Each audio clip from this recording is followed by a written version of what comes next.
Olá, famílias educadoras! Espero que todos estejam bem. Este é o quinto capítulo do livro Homeschooling Católico, um guia para a paz. Estamos na parte prática do livro, né? Que começou no capítulo 4, Como Iniciar o Homeschooling Católico, e agora dá seguimento, né? Com o título Homeschooling em uma Família Numerosa. O roteiro que a autora trilhou nesse capítulo é muito bacana, os temas que ela vai abordar são temas muito enriquecedores, com certeza colaborará muito com muitas famílias que estão ouvindo esse áudio e que leem o livro. Ela começa, né, mostrando que as pessoas costumam ficar intimidadas diante da ideia de ensinar muitos filhos em casa.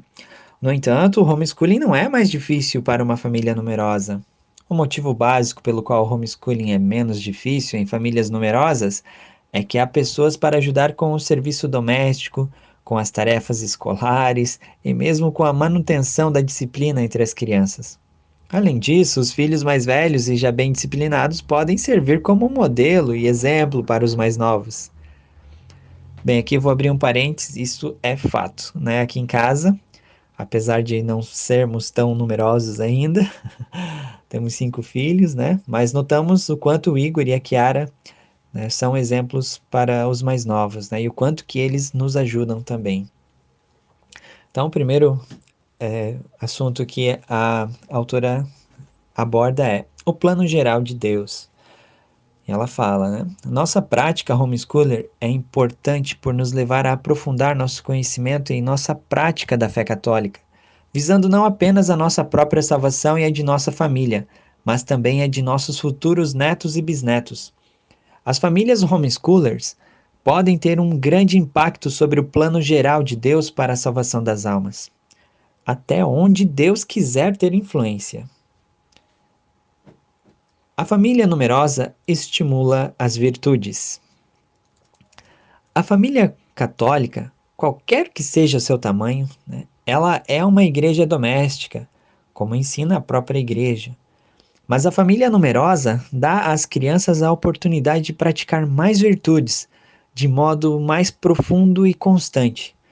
A primeira dica para o homeschooling dar certo em uma família numerosa é compreender o que somos e qual o nosso propósito enquanto famílias abertas à vida. A mãe professora. Bem, esse tema aqui é muito necessário, né, para as mães, né? Preste muita atenção. E ela nos mostra, né, que, né, na leitura do livro, né, aqui eu vou tratar de partes apenas, mas ela mostra muito claramente que as mães homeschoolers precisam ser disciplinadas, né? Precisamos nos fazer perguntas como: consigo me controlar e não utilizar palavras agressivas com as crianças? Ou com o meu marido na frente das crianças? Sou firme com meus filhos quando é preciso? Ou controlá-los é difícil demais e acabo me omitindo? E ela nos mostra que no primeiro ano de homeschooling, a rotina da casa sofre modificações, para dizer o mínimo. Precisamos estar prontas e aceitar essas mudanças e aprender a aceitar os sacrifícios relativos aos bens materiais. O sentido do homeschooling é justamente manter os seus filhos ao seu lado, não importa o que aconteça, pois os problemas só podem ser resolvidos quando a família está unida, quando todos trabalham juntos, rezam juntos e se sacrificam juntos. Precisamos entender que o homeschooling, especialmente em uma família numerosa, em que os desafios e tribulações, as dificuldades e frustrações prolongam-se por muitos anos, é uma bênção especial. Você descobrirá que pode ser verdadeiramente feliz, mesmo com frustrações diárias. Devemos estar convictos e, sempre que formos educar nossos filhos, lembrarmos da eternidade.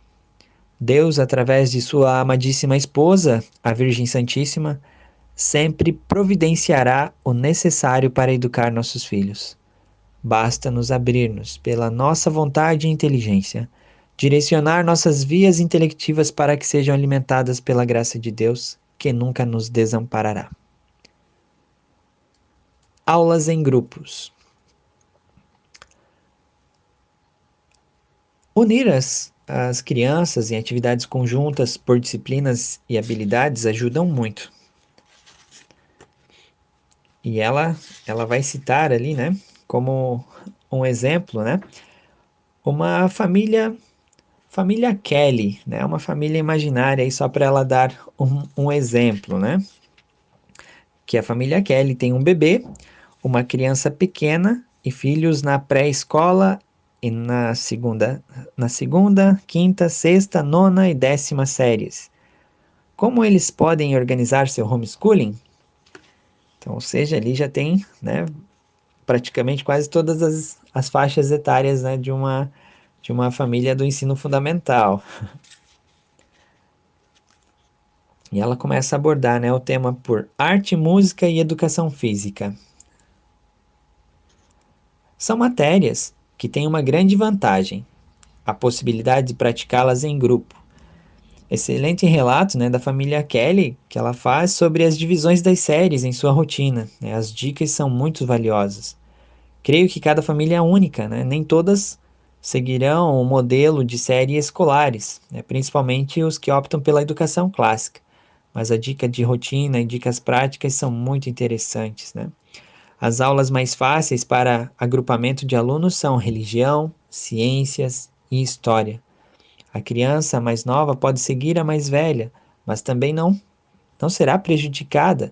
A mais velha, né, principalmente, não será prejudicial a ela fazer uma revisão ou trabalhar o mesmo tópico da tarefa da mais nova.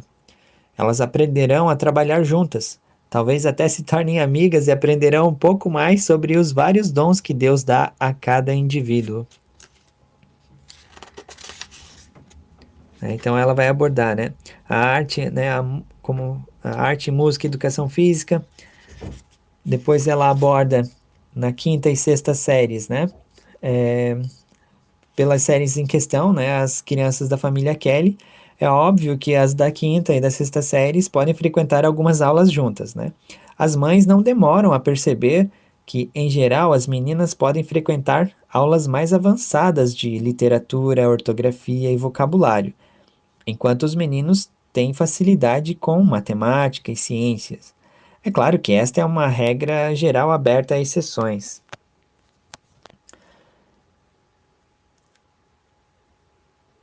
Né? Em uma família numerosa, em que há menos tempo disponível para cada criança, certifique-se de que todas estejam em níveis nos quais se sintam confortáveis, pois assim não precisarão de muita ajuda. É melhor começar sempre com tarefas mais fáceis, que a criança consiga realizar, do que começar em um nível alto e ter que dedicar mais tempo a uma só criança, correndo ainda o risco de ambos, você, mãe, né, e ela se frustrarem. Então, começar sempre com conteúdos mais leves, né? Para que a criança possa ir se desenvolvendo melhor também sozinha. A pré-escola e segunda série. As crianças da pré-escola e da segunda série tomarão mais tempo do professor, né? Pois estão começando o seu aprendizado. Então, ali, como a gente falou anteriormente, quinta e sexta série já são ali, trazendo para a nossa realidade de 10 a 11 anos, né? Então, agora pré-escola e segunda série, então ali é dos 6 aos 8 anos. As crianças realmente tomam mais tempo, né? Porque precisam, né? Precisam desse tutoramento, né? No entanto, se a criança da segunda série for escalada como ajudante, de vez em quando para auxiliar o irmão mais novo, não apenas se economizará tempo com o seu domínio do alfabeto e seu conhecimento matemático, também serão beneficiados, né? Quando uma criança tem dificuldade em alguma matéria, uma boa ideia é colocá-la para ajudar um irmão mais novo nessa mesma matéria. Ensinar os conceitos ou técnicas em um nível mais baixo reforçará o fundamento da disciplina e fortalecerá o domínio geral da criança que está tendo dificuldade. Além disso, a criança mais velha aprenderá a ser paciente e bondosa com seu irmão ou irmã menor, deste modo praticando a maior das virtudes, a caridade. A criança mais nova, por sua vez, aprenderá a valorizar a ajuda que recebe de seus familiares e a ser humilde, ao receber favores e a reconhecer o valor de seus irmãos e irmãs mais velhos. As virtudes da humildade e da confiança são, assim, estimuladas e assimiladas desde cedo. Tanto a criança da pré-escola quanto a da segunda série podem ajudar a criança pequena que está aprendendo a andar, por exemplo, brincando de escolinha, ensinando-lhe letras e números. Incentivar desde cedo as boas ações para com o próximo resultará em atos caridosos de misericórdia mais tarde. Faça o que seus filhos recordem das palavras ditas por Cristo quando lavou os pés dos apóstolos. Dei-vos o exemplo para que, como eu vos fiz, assim façais também vós. O ensino médio. Alguns pais não se sentem aptos a ensinar as disciplinas do ensino médio. Realmente, né? Aqui no Brasil, a nossa realidade, muitos pais, né, que iniciam o homeschooling acabam tendo uma muralha na frente, né? Então, no meio do caminho, chegou o ensino médio, se depara com uma muralha, né?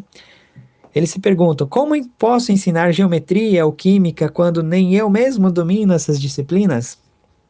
Há várias soluções para esse problema. Primeiro, se você tiver acesso a um computador, pense na possibilidade de comprar um software educativo para a disciplina em questão. Há inúmeros programas excelentes disponíveis hoje em dia, abordando os mais diversos tópicos, de modo que você não terá dificuldade para encontrar um que atenda às necessidades do seu filho. Segundo, procure um professor particular que possa ir à sua casa uma vez por semana ensinar a disciplina. Terceiro, tente matricular seu filho em cursos de matemática avançada, ciência avançada e línguas estrangeiras em nível avançado. Frequentar um único curso limita a interação social com outros alunos, ao mesmo tempo em que possibilita o acesso de seu filho a todos os recursos da instituição de ensino. Quarto, algumas famílias homeschoolers juntam seus recursos e têm aulas em grupo com alguém da comunidade que domine alguma disciplina em particular. Por exemplo, ela, né, a doutora Mary Clark, ela conhece, né, um grupo de alunos que tem aulas com um pesquisador na área de química. Outro grupo reúne-se com um professor natural da França que gosta de ajudar crianças homeschoolers a aprender francês. Os exemplos são muitos. O importante é ter em mente que o homeschooling católico não gira em torno do aprendizado de geometria e química. Trata-se, antes de tudo, de viver uma vida católica virtuosa, de formar santos, não acadêmicos. Se eu tiver de escolher entre meu filho jamais dominar a geometria porque eu não consigo ensinar-lhe essa disciplina e meu filho diariamente assimilar valores pagãos, a escolha é óbvia. Ou seja, antes, antes não passar conteúdos pagãos, né? Se formar ele nas virtudes, na moral, né, do que ser um intelectual pagão. Nona e décimas séries. A criança da nona série em nossa imaginária família Kelly já deverá ser capaz de fazer boa parte de seu trabalho sozinha.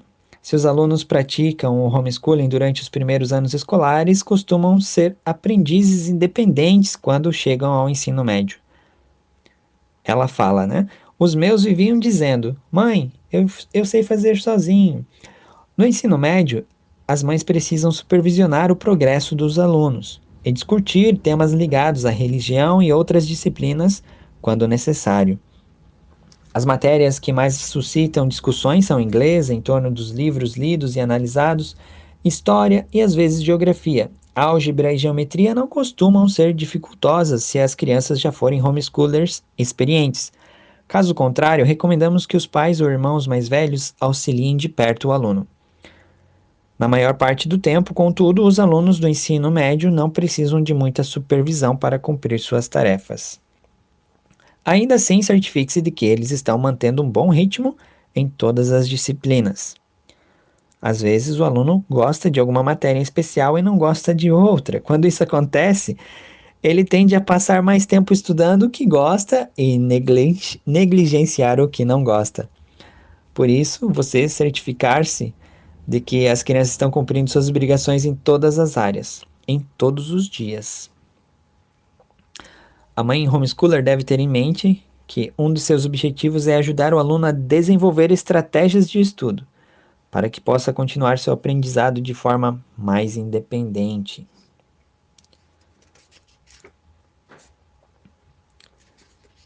Nona e 10ª séries ensinadas em conjuntos.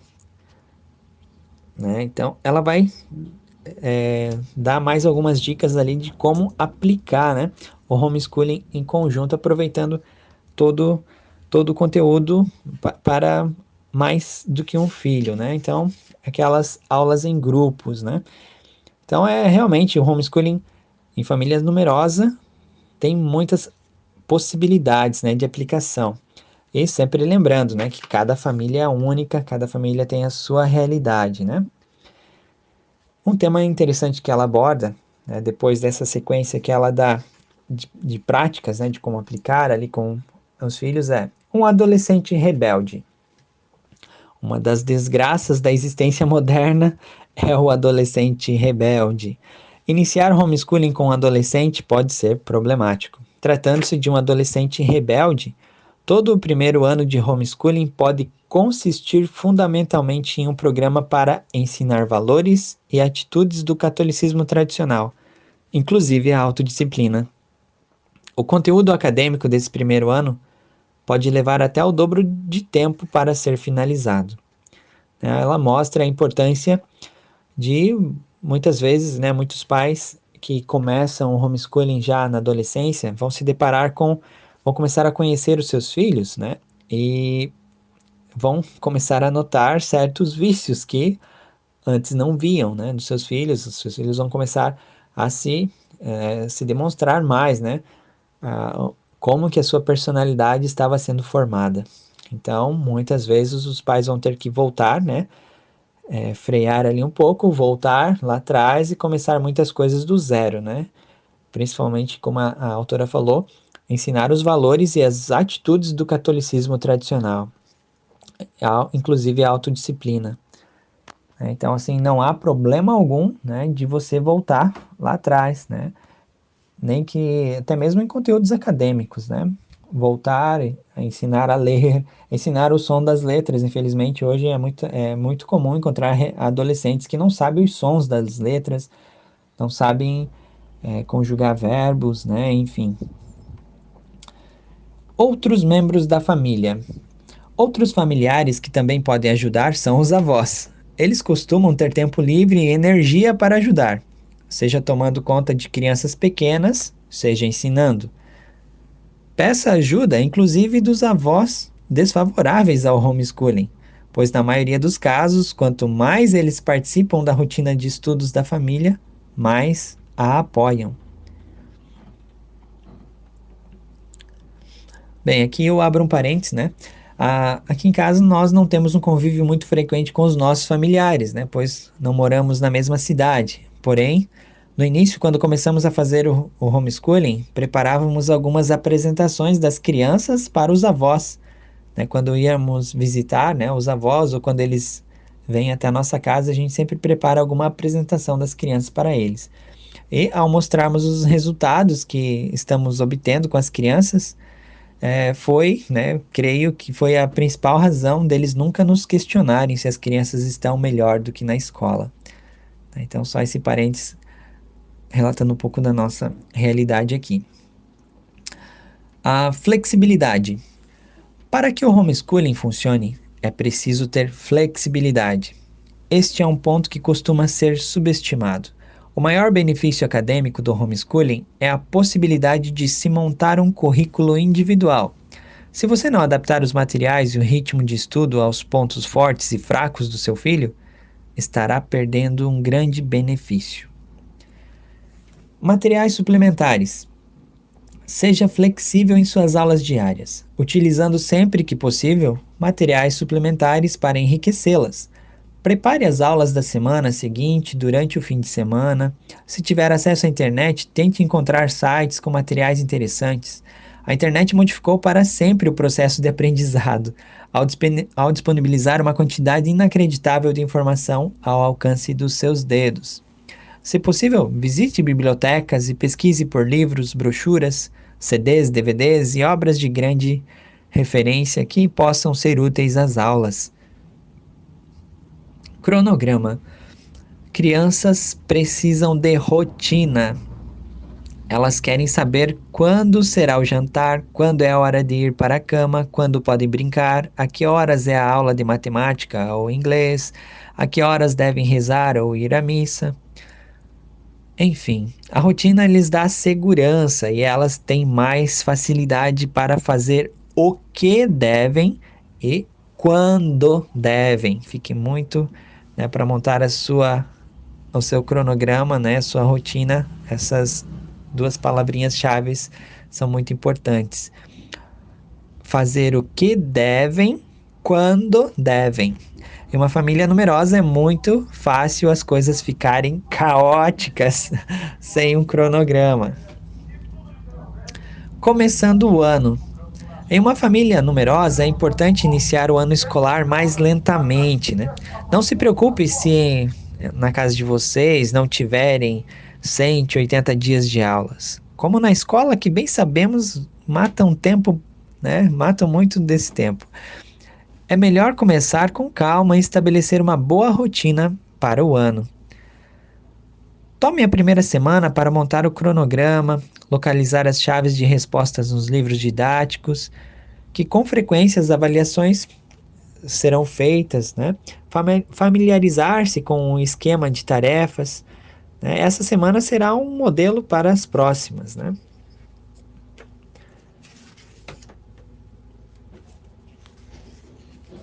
Aulas curtas. É melhor para as crianças mais novas que as aulas sejam curtas. Normalmente, elas aprendem mais matemática em 3 aulas de 20 minutos do que em uma aula de 1 hora. A aula de leitura pode ser dividida em uma sessão de leitura, seguido pelo livro de exercícios ou redação de um texto. Não programe um dia escolar muito longo. O homeschooling é uma experiência de aprendizado muito mais intensa do que a escola, portanto, não ultrapasse 5 ou 6 horas diárias. Outro tema que ela dá uma dica interessante para as famílias é: não faça o serviço doméstico à parte. Quando estiver montando o seu cronograma, considere fazer o serviço doméstico e o homeschooling ao mesmo tempo. Aqui abro um parênteses, aqui em casa o homeschooling é a escola para a vida toda, né? Preparar a comida, lavar a louça, a limpeza da casa e demais atividades do lar estão inclusas na nossa rotina, né? Todos né, se ajudam aqui em casa. Outro tema que ela aborda: potenciais interrupções. As mães de famílias numerosas costumam ser muito ocupadas e também é comum incluírem atividades pró-vida e similares em seu cronograma apertadíssimo. Não permita que telefonemas e problemas de outras pessoas atrapalhem o cumprimento de suas prioridades junto aos seus filhos.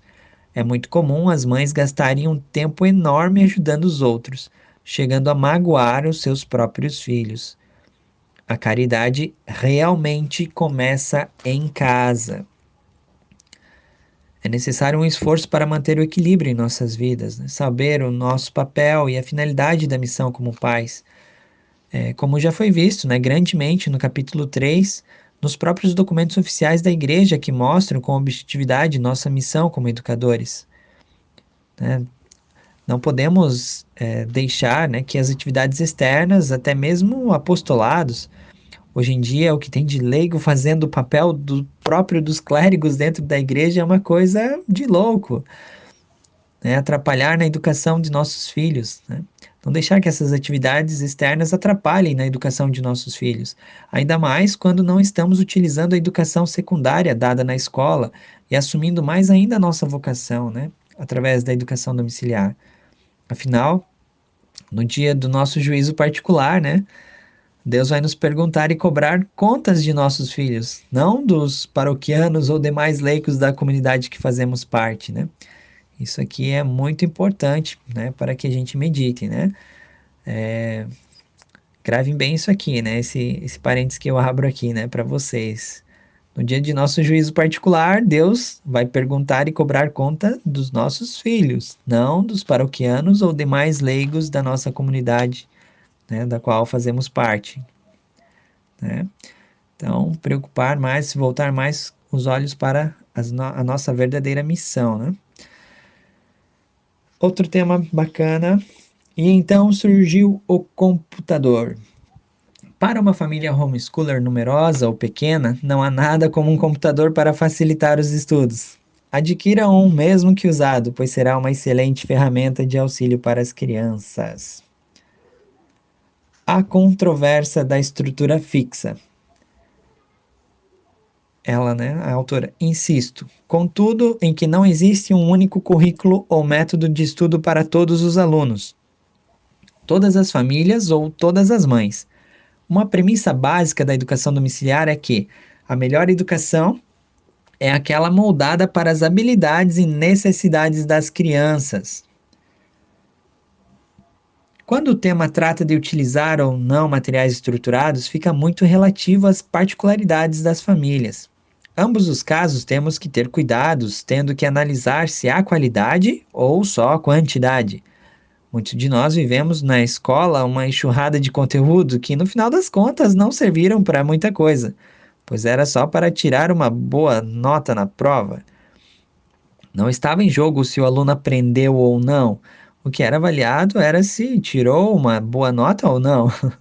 Mas as faculdades e universidades de hoje, então, nem se fala, né? A quantidade de linguiça que é empurrada à força nos estudantes são a prova cabal de que nosso ensino é conteudista e sem qualidade. A vida prática no dia a dia da sociedade é a prova disto. Quantos formados com diplomas que não aproveitam nem 25% do que lhes foi transmitido nas salas de aula, né? Por isso, devemos estar bem atentos a este quesito. Qualidade ou apenas quantidade, né? História do ensino católico. A educação católica formal foi iniciada pela Igreja Católica com as escolas de catedral na Europa. Dessas escolas surgiram grandes estudiosos como Santo Alberto Magno e São Tomás de Aquino. Seria de fato uma negação da história, uma negação das conquistas do mundo ocidental, negar que uma educação de altíssimo nível era oferecida pelos currículos estruturados das escolas e universidades católicas. No entanto, dentro da estrutura dos programas, incentivava-se a criatividade, o pensamento inovador e a flexibilidade de métodos. Pense na Suma Teológica de São Tomás de Aquino. São Tomás conhecia certas verdades que desejava ensinar, mas estimulava seus alunos a fazerem perguntas. Ele primeiro recolocava as questões, depois fazia uma exposição básica, como a respeito das provas da existência de Deus, e por fim respondia às questões.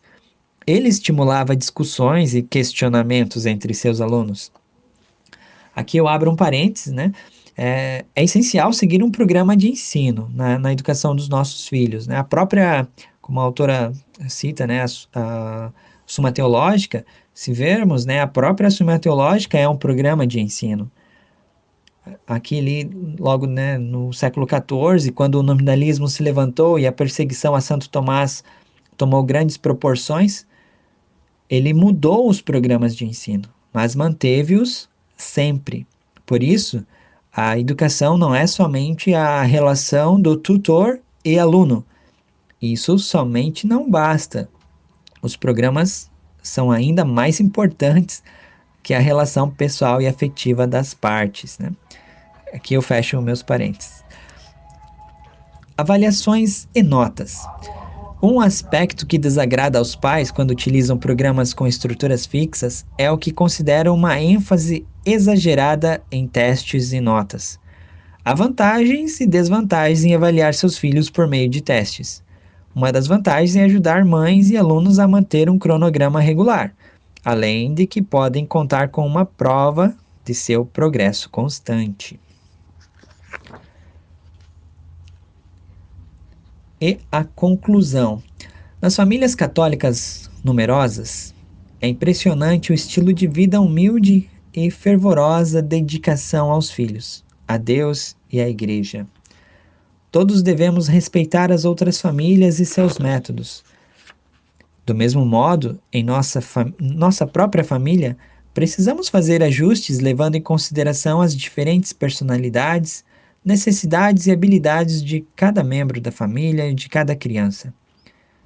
Que Deus, abençoe nossas famílias para que possamos deixar filhos santos para o mundo, que eles formados em nossos lares possam ser sal da terra e luz do mundo, tanto intelectual como espiritualmente também. Né? Então, esse foi o capítulo 5 e o próximo capítulo será a vida sacramental. Então, que Nossa Senhora, Mãe do Bom Conselho, rogue por nós, junto a seu Filho, nosso Senhor Jesus Cristo. Um grande abraço a todos, até o próximo áudio.